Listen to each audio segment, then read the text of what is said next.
Good morning. Welcome to the David Stenbach Show. We're going to be looking at James chapter 2, verses 14 through 26 this morning. Faith is the key to being a Christian. So it is little wonder that it has come under attack since the beginning of time. One of the major areas where this has occurred is the tension that exists between the belief that salvation comes by faith as opposed to being earned by our works. This passage of Scripture has done much to fuel that debate. As we look at James chapter 2, verses 14 through 26, we will learn about the relationship between faith and works. James chapter 2, verses 14 through 26 reads, "What does it profit, my brethren, if someone says he has faith, but does not have works? Can faith save him? If a brother or sister is naked and destitute of daily food, and one of you says to them, 'Depart in peace, be warmed and filled,' but you do not give them the things which are needed for the body, what does it profit? Thus also faith by itself, if it does not have works, is dead. But someone will say, 'You have faith, and I have works. Show me your faith without your works, and I will show you my faith by my works.' You believe that there is one God? You do well. Even the demons believe and tremble. But do you want to know, O foolish man, that faith without works is dead? Was not Abraham, our father, justified by works when he offered Isaac his son on the altar? Do you see that faith was working together with his works, and by works faith was made perfect? And the scripture was fulfilled, which says, Abraham believed God, and it was accounted to him for righteousness, and he was called the friend of God. You see then that a man is justified by works, and not by faith only. Likewise, was not Rahab the harlot also justified by works when she received the messengers and sent them out another way? For as the body without the spirit is dead, so faith without works is dead also." Faith or works? Do we get to heaven through faith in what Christ has done on the cross? Or do we get there by being good people and doing lots of good things? Paul seems to have settled the question. In Romans 4, verses 1 through 5, we read, "What then shall we say that Abraham our father has found according to the flesh? For if Abraham was justified by works, he has something to boast about, but not before God. For what does the scripture say? Abraham believed God, and it was accounted to him for righteousness. Now to him who works, the wages are not counted as grace, but as debt. But to him who does not work, but believes on him who justifies the ungodly, his faith is accounted for righteousness." Romans chapter 3, verse 28 reads, "Therefore we conclude that a man is justified by faith apart from the deeds of the law." Paul is clear that you cannot earn your way to heaven, but you have to get there by faith alone in the finished work of the cross. But then James says his bit. You see then that a man is justified by works and not by faith only. And to make things worse, he proves his point by using the exact same Old Testament quotation that Paul used to prove his point. The great reformer Martin Luther was so disgusted with this passage in James that he wrote the whole letter off and called it an epistle of straw. This conflict doesn't only raise the question of who is right, is it Paul or James, but also raises the issue, does the scripture contradict itself? If so, how can I trust it? Is it really inspired? We're going to take a close look at this passage in James, and when we've finished, we're going to see clearly that Paul and James do not contradict each other at all. They complement each other. They look at the same truth from different angles. So see what James is really saying. Our works actively demonstrate our faith. So imagine, your neighbor is desperate. They've got no food. Their clothing is so old it's turned into rags, and no matter how hard they try, they cannot get a job. You're relaxing, watching TV, when there's a knock on your door. You open the door, and there's your neighbor. You haven't seen him for a while. You take a look at him and say, "Wow, Bob, have you lost a lot of weight or what?" "We need help," he says. "We're starving, and if my clothes get any thinner, I might as well not wear them at all." "Gee," you say, "that's too bad. I wish I could help. I really do. We're down to only 3 meals a day. I haven't bought a new shirt for 2 weeks. But hey, let me pray for you." James asks, what sort of faith is that? Because real faith is demonstrated by real action. In verse 18 of our passage, he says, "Show me your faith without your works, and I will show you my faith by my works." The implication is that without works, it is not possible to demonstrate the reality of your faith. In fact, he was just picking up upon Jesus' theme in Matthew 25. And in Matthew chapter 25, verses 37 through 40, we read, "Then the righteous will answer him, saying, Lord, when did we see you hungry and feed you, or thirsty and give you drink? When did we see you as a stranger and take you in, or naked and clothe you? Or when did we see you sick or in prison and come to you?" And the king will answer and say to them, "Assuredly, I say to you, inasmuch as you did it to one of the least of these of my brethren, you did it to me." Jesus himself had an expectation that faith would be demonstrated in practical good works. We're not even talking about miracles or healings here. We're just talking about doing good things for people in need. Works actively demonstrate the reality of our faith. Faith alone is not enough. Isn't it inspiring to read about Peter's confession of faith in Jesus as the Son of God in Matthew 16:16? It got Jesus' attention. And Jesus pronounced a blessing on Peter because he had received a revelation from the Father.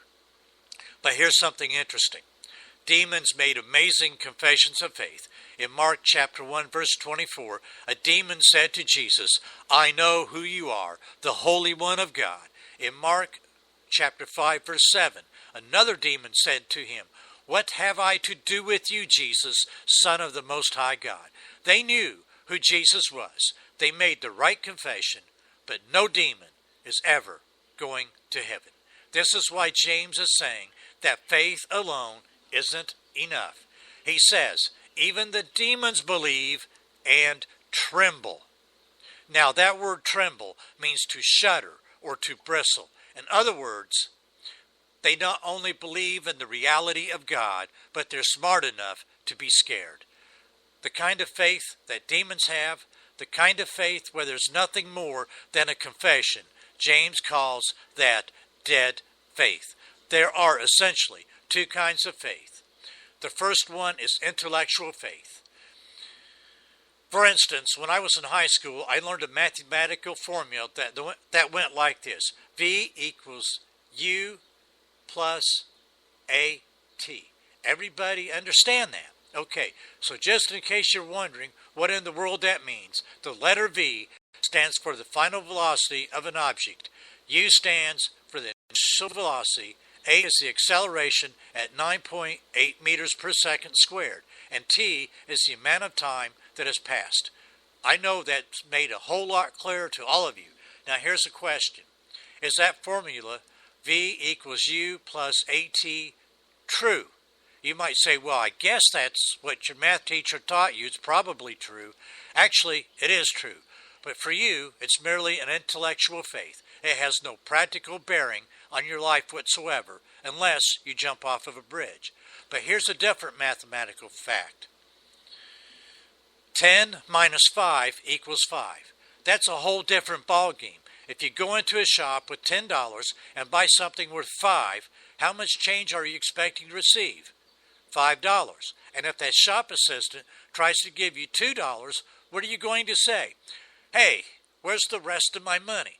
This mathematical fact that 10 minus 5 equals 5 is not just intellectual faith for you, it has practical meaning in your daily life. The first kind of faith, intellectual faith, is what James calls dead faith. The The second kind of faith is what we might call practical faith. It's real. It means something. There's more to having faith than just saying you've got faith. For instance, what if I were to go around telling everyone that I am a giraffe? If I did something crazy like that, you'd be looking for something we call evidence. You would say, but a giraffe has 4 legs, antlers, a long neck, is incredibly tall. That doesn't sound like you at all. It's exactly the same with the person who claims to be a Christian. It's not enough just to claim it. There has to be evidence, proof of the faith that a person claims to have. Otherwise, it's just dead faith. And here's the thing. If faith doesn't lead to a transformation in behavior, it's dead faith. John the Baptist pretty much said the same thing in Luke chapter 3, verses 7 through 14, when people responded to his preaching by asking, "What shall we do?" He told them, "Give some food to people who don't have any. Give your spare shirt to someone who doesn't have one." When the tax collectors asked him the same question, he said, "Don't collect more money than you're supposed to." When the soldiers asked, he said, "Don't intimidate people. Don't falsely accuse people. Be content with your wages." It's the same as what James is saying. Faith without works is dead. Real faith leads to a transformation in behavior. 2 important faith qualities. James uses 2 illustrations from the Old Testament to support his argument. We're going to look at these and discover 2 important faith qualities. The first story is the story of Abraham. James says, "Was not Abraham our father justified by works when he offered Isaac his son on the altar? Do you see that faith was working together with his works, and by works faith was made perfect? And the scripture was fulfilled, which says, Abraham believed God, and it was accounted to him for righteousness, and he was called the friend of God." It was a time in Abraham's life when God wanted to see the quality of his faith and called him to sacrifice his son, Isaac, on an altar. How did Abraham respond? Did he argue with God? Did he run away like Jonah did? Did he pretend not to hear? None of these. It says in Genesis 22, verse 3, Abraham rose early in the morning and saddled his donkey. He rose early in the morning. Was he in a hurry to get rid of his son? Of course not, but he was eager to please God. The first quality of faith is absolute submission.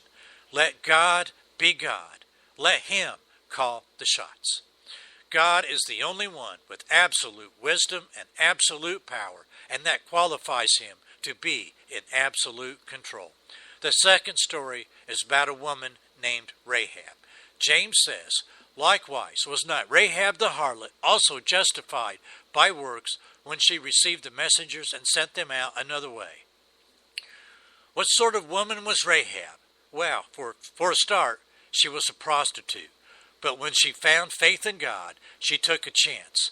When the spies came to spy out the city of Jericho, they lodged with her, and somebody told the king. Now imagine the difficulty she was facing. The enemies of her people are staying under her roof. The king finds out and sends men who demand that she give them up. What should she do? The easy way out would be to hand them over. But she did not take the easy way out. She had faith in God, and that faith led her to hide the spies. She took a risk. That's another faith quality, risk-taking. I'm not talking about doing stupid things. I'm talking about stepping out in faith, taking a risk, and trusting God. It was that faith-inspired, risk-taking quality that took Rahab from being a prostitute in a pagan country to a new land where she became the great-grandmother of King David, the greatest of all the kings of Israel. She took some faith steps, just like Peter did when he stepped out of the boat and walked on water. Sure, he sank, but nobody else in the boat stepped out. Faith has that risk-taking quality. Here's what Mark Twain once said, 20 years from now, you will be more disappointed by the things that you didn't do than by the ones you did do. So throw off the bowlines, sail away from the safe harbor, catch the trade winds in your sails, explore, dream, discover. That's quite a challenge. Faith substitutes. For the final point, I want to give you 2 common substitutes for real faith, the kind of faith that results in work. The first one is talk. There's an old saying, when all is said and done, there's a lot more said than done. Jesus told a story in Matthew 21, verses 28 through 31 that illustrate this. A father had two sons, and he said to the first one, "Son, go and work in my vineyard." But his son had better things to do than work for his father. He said, "Not a chance. I've got things to do, people to see, places to go." But later on, he had a change of heart and went to work. In the meantime, the father went to the second son and told him to go and work in the vineyard too. "Sure," said the second son, "not a problem." But he didn't go. Which one, asked the Lord, did the will of his father? Which one?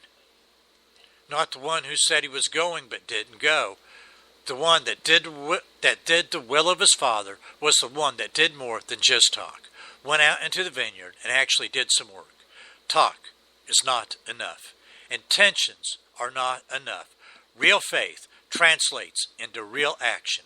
The second substitute for the kind of faith that results in works is prayer. What? You say, are you against prayer? Not a chance. But do you know that for some people it's actually easier to pray than it is to do something? Prayer is good. Prayer is an activity that every Christian should be engaged in. But prayer was never meant to be a substitute for action. Jesus was a man of prayer, but he was also a man of action. The story is told of Martin Luther, who had a friend who was a monk. Both men were convinced that there was a great need for reformation.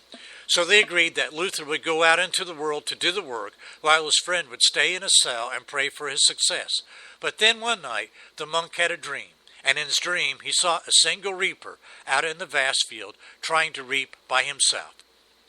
And as the monk watched, the lone reaper turned around, and he saw that it was Martin Luther. He knew then that he had to go and help Luther in the work that he was doing. If prayer becomes a substitute for godly action, then prayer is then nothing but an escape. God has called us to have a living, vibrant faith, a faith that results in works, a faith that brings about personal transformation. Any other kind of faith is a poor substitute. It's a dead faith. Let's finish by going back to our original question. Does Scripture contradict itself? Are Paul and James at odds with each other? Not at all. The key to the whole mystery is found in verse 26 in our passage. For as the body without the spirit is dead, so faith without works is dead also. James uses an analogy to show the relationship of faith to works. It is like the body that contains the human spirit. A live body has the human spirit within it. If not, then the body is dead. In the same way, a living faith has the works already within it waiting to be done. If not, then that faith is dead. It is faith alone that saves us. But if that faith does not produce good works, then it's not real faith. Stay safe, be blessed, and stay in the Word, and keep the faith through your actions.